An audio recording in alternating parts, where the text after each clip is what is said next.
falar sobre mulheres encarceradas hoje é falar de um universo que nem é um universo tão grande, porque a grande maioria dos presos é de homens, né? Assim, isso me parece algo a se dizer, mas não obstante, o que nós temos é um crescimento cada vez maior do número de mulheres presas. E esse crescimento, inclusive, é superior ao crescimento do número de homens. Então, se a gente não tomar uma providência, se a sociedade não refletir sobre o impacto desse encarceramento feminino, como ele se dá, quem são essas mulheres que estão sendo encarceradas, a gente não vai conseguir evitar o que eu vejo como algo muito negativo para a sociedade, que é um encarceramento ainda maior de tantas mulheres.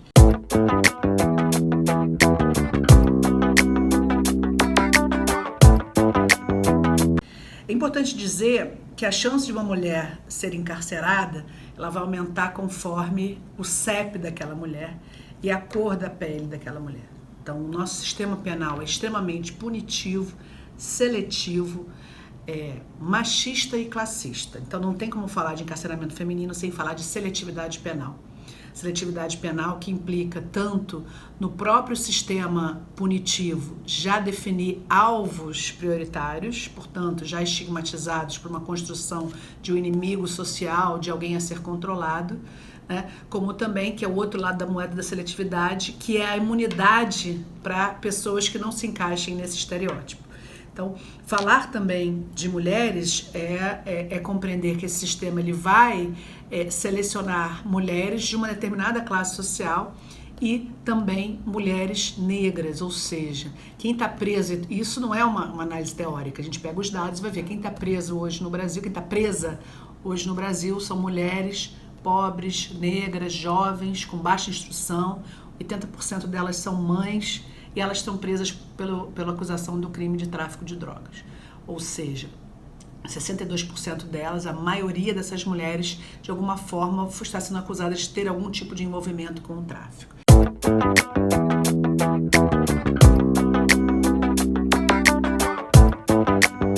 É importante diferenciar o que essas mulheres são diferenciadas dos homens que são encarcerados.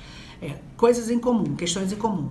A classe, então, a maioria dos homens e das mulheres pobres é que são encarcerados. A questão da cor também, da raça, portanto, a maioria de homens e mulheres são de homens negros e mulheres negras, em percentuais superiores à representatividade dessa raça na população brasileira, mas quando a gente vai olhar para o tipo de crime também tem uma diferença. Percentual de homens, 26% responde por tráfico, 26% responde por crimes patrimoniais e, no caso das mulheres, 62% responde pelo crime de tráfico de drogas. Portanto, é o tráfico que está levando essas mulheres jovens, negras, pobres, com baixa instrução, para habitar os nossos cárceres. É importante dizer também que os nossos cárceres eles não foram feitos para mulheres, né? É sempre uma adaptação, tem muitos casos também de falta de estrutura. Se essas mulheres, 80% delas são mães, isso também envolve uma outra demanda, uma política pública diferenciada. Então, para a gente também pensar esse universo das mulheres encarceradas, a gente tem que pensar que essas mulheres elas têm família, elas são responsáveis pelo sustento dos seus filhos e quando elas são presas, né, o que acontece? Quem fica com essas crianças? Então, uma outra diferença muito grande, vai para a entrada de um presídio masculino e compara com a fila do presídio feminino. O presídio masculino é lotado, filas enormes, muitas mulheres, mães, filhos e filhas, as famílias ali levando comida, levando apoio, levando remédio. Olha para a fila do presídio feminino. É um silêncio, são pouquíssimas pessoas que vão visitar. Tem muitas mulheres que nem recebem visitas. E quem visita essas mulheres são especialmente suas próprias mães, ou seja, essa questão também que a gente fala, né, dentro do patriarcado, da identificação do papel social da mulher como cuidadora, como aquela que cuida da família, isso também está representado no nosso sistema punitivo. E nesse cenário, quando uma mulher é encarcerada, e se ela é mãe de 2 ou 3 filhos, que é a média da maioria delas, quem fica com essas crianças? Justamente essas mães. Ou seja, para a gente também analisar socialmente esse impacto desse encarceramento, o encarceramento impacta muito mais as mulheres do que os homens. Elas se sentem extremamente culpadas, elas ficam desesperadas quando são separadas dos seus filhos. E se a gente está falando que a maioria delas é jovem, as mulheres jovens engravidam, né? Então, uma boa parte dessas mulheres ingressa grávida no sistema penitenciário, o que também traz outros elementos e outras demandas bastante diferenciadas e também um sofrimento muito maior. Hoje, portanto, pela nossa lei, essas mulheres grávidas, elas ficam num presídio separado. No Rio de Janeiro é o presídio da Vera Bruce. E, uma vez tendo seus filhos, elas são encaminhadas para uma outra unidade, que é a unidade materno-infantil, na qual elas podem ficar com as suas crianças enquanto elas estão amamentando, o que implica por volta de 6 meses até 1 ano, é o máximo que aqui no Rio de Janeiro essas mulheres ficam com seus filhos.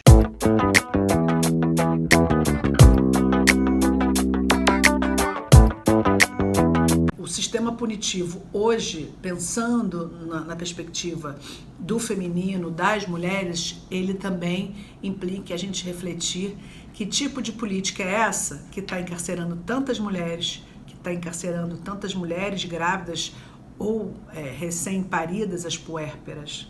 E quando a gente vai olhar, é o encarceramento por drogas. Então, assim, não tem como não falar nessa diferença, não tem como não falar do qual é o dano que é causado para essas mulheres, que manter uma mulher grávida encarcerada é uma gravidez de risco, e também depois de que a criança nasce, manter uma mulher com o seu filho recém-nascido, né, amamentando dentro de um presídio, embora a unidade materno-infantil seja até melhor, a sua arquitetura é uma unidade considerada referência no Brasil todo, ou seja, aqui no Rio de Janeiro a gente tem até maiores condições do que no resto do Brasil, mas mesmo assim o que a gente tem é uma necessidade urgente de pensar essa política, de pensar esse encarceramento.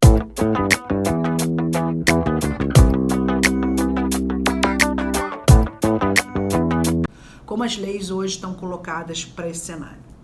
A maioria dessas mulheres não deveria estar presa. Esse é o primeiro ponto. Ou seja, nosso próprio Código Penal prevê mecanismos que a gente chama despenalizadores que deveriam levar a evitar ao máximo o encarceramento de mulheres grávidas e de mulheres mães, especialmente que a nossa sociedade machista atribui às mulheres o cuidado, portanto, são as mulheres que tomam conta dos filhos. É importante também dizer que mesmo essas mulheres mães ou em situação de maternidade, elas se declaram solteiras, ou seja, boa parte delas também sequer tem um companheiro ou um marido que possa com ela compartilhar o cuidado, que possa ficar com os filhos no caso de seu encarceramento.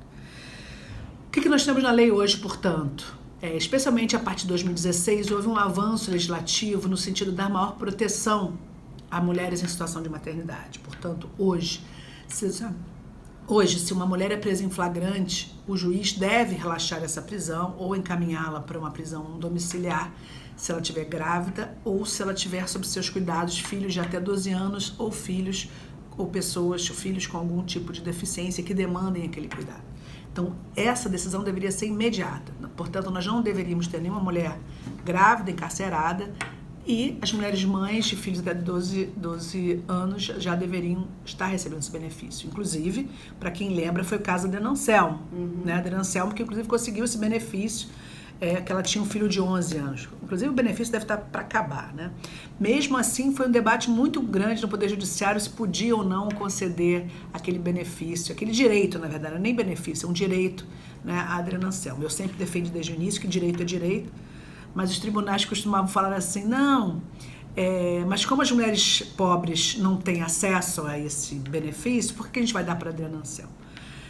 A lógica é exatamente a inversa. Nós não temos que negar a uma mãe chamada Adriana Anselmo, acusada de um crime do colarinho branco, e sobre o qual pairam muita pressão da mídia, dizendo que as mulheres pobres não têm direito. Nós temos que conceder para a Adriana Anselmo e para todas as mulheres que se encaixem naqueles requisitos legais. Então, isso é um ponto importante. Mas por que também? Aí vocês podem estar se perguntando, nossa, mas está na lei, né? Você como professora ou como advogada, e aí?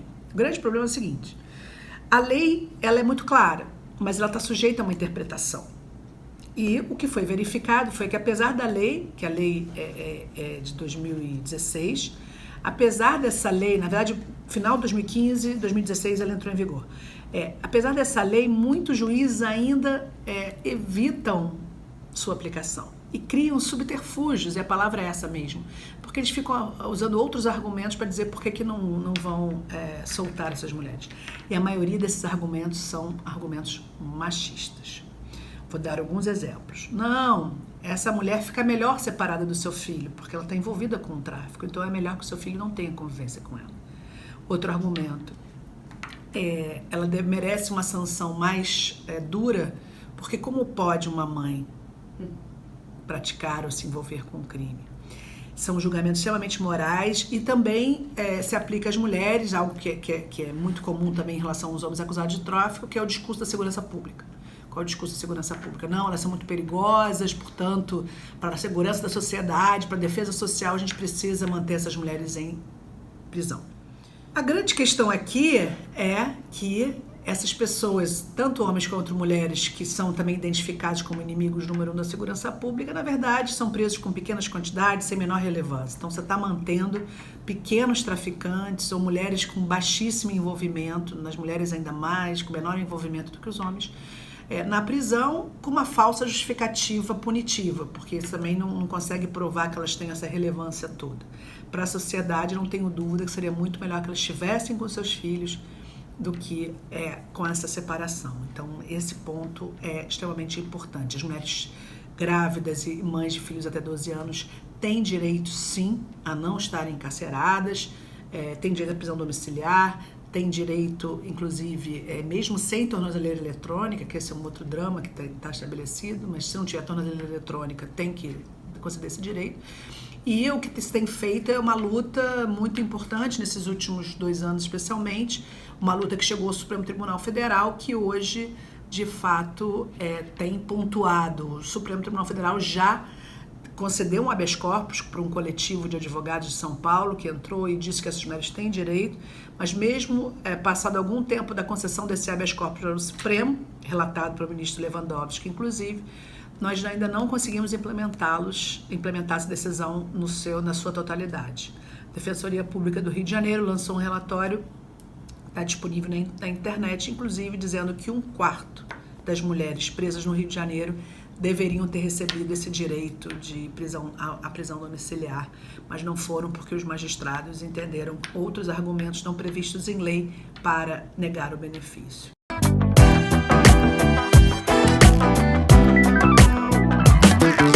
O que está presa hoje no Brasil são mulheres pobres, negras, jovens, com baixa instrução, mães.